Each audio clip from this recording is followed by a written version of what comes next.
Bonjour, on va avoir 4 petites vidéos pour apprendre à utiliser la formule de Pythagore.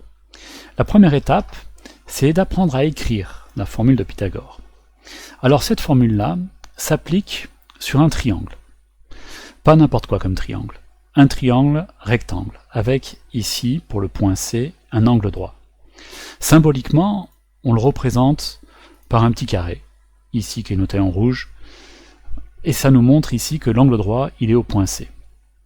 Mais si ce triangle n'était pas avec un angle droit, comme ça par exemple, au point A, il n'y a pas d'angle droit, au point B, il n'y a pas d'angle droit, au point C, il n'y a pas d'angle droit, alors la formule de Pythagore ne peut pas se faire. Il faut forcément qu'on ait un triangle rectangle. Alors, comment on écrit la formule de Pythagore?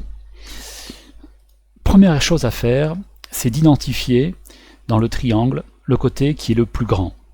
Le côté qui est le plus grand, il porte un nom. Il s'appelle l'hypoténuse. Le côté le plus grand, c'est le côté le plus long. Ici, ça sera le côté qu'on appellera le côté AB.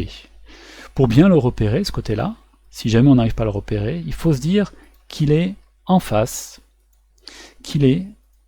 de l'angle droit.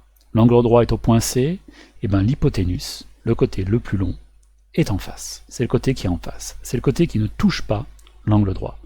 Ça, c'est à bien se rappeler. Alors, une fois qu'on a identifié l'hypoténuse dans notre triangle, c'est-à-dire le côté le plus long, on est capable d'écrire la formule très simplement.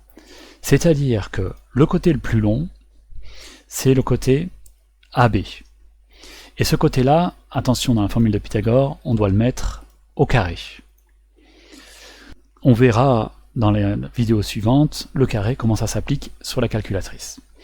Ce côté, donc, le côté le plus long au carré, le côté AB au carré, il va être égal à quoi? À la somme des deux autres côtés, et chacun de ces deux autres côtés aussi au carré. C'est-à-dire que ça sera égal. Les deux autres côtés, on a donc le côté AC, et on a aussi le côté BC. Donc ça sera AC, et là bien sûr on met ceci aussi au carré, donc AC au carré, plus, parce qu'on fait la somme, donc plus, et BC, le troisième côté, BC, celui-ci est aussi au carré. Voilà, ça va être la formule de Pythagore. AB au carré est égal à AC au carré plus BC au carré. On peut se rappeler d'une chose, qui est peut-être simple de se rappeler, c'est-à-dire que le côté le plus long au carré va être égal aux deux côtés les plus petits. On en fait la somme, mais en les mettant tous au carré bien sûr. Voilà comment on construit la formule, et on apprendra donc à l'utiliser dans la prochaine vidéo.